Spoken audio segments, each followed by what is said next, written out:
My dear students and parents, இப்போ Tamil Nadu expected GMC MBBS cut off என்னவாக இருக்கும் அப்படின்னு நம்ம பார்க்கலாம்.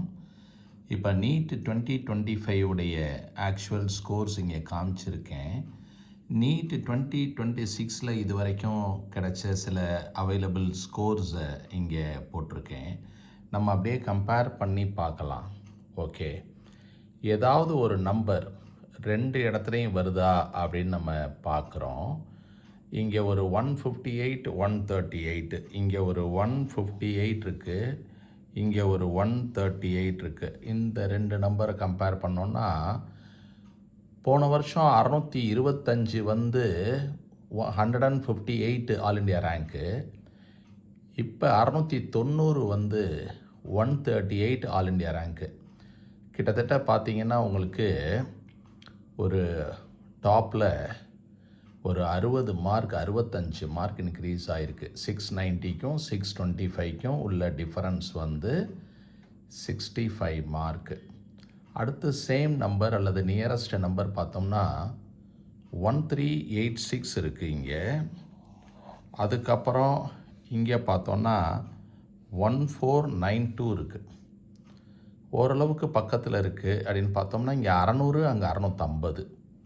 அதாவது போன வருஷம் 600ங்கிறது ஆல் இண்டியா ரேங்க் 1386, இந்த தரம் 650 வந்து ஆல் இண்டியா ரேங்க் 1492. 50 மார்க் ஏறி இருக்குது.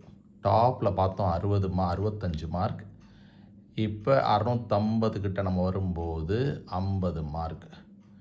அதுக்கப்புறம் கிட்டத்தட்ட சேம் நம்பர் அப்படின்னு ஒன்றும் மேட்ச் ஆகலை. இங்கே ஆகுது 7497.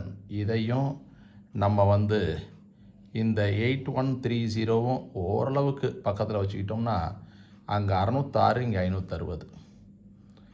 அப்போ 40 மார்க்குனா 603, 40 மார்க் டிஃபரன்ஸ் மெயின்டைன் ஆகிட்டுருக்கு. அதுக்கப்புறம் இந்த 36,000, இந்த 45,000, இதை அப்படி கம்பேர் பண்ணி ஓரளவுக்கு பரவாயில்ல, நியரஸ்ட் அப்படி பார்த்தீங்கன்னா கூட கீழே இறங்கும்போது 515 540, அந்த 25-30 மார்க் வித்தியாசம் இருக்க தான் செய்யுது. ஒரு டீட்டெயில் அனாலிசிஸ் பண்ணி கரெக்டான இது ப்ரொஜெக்ஷன்ஸ் என்ன வரும்னு நம்ம பார்க்கலாம்.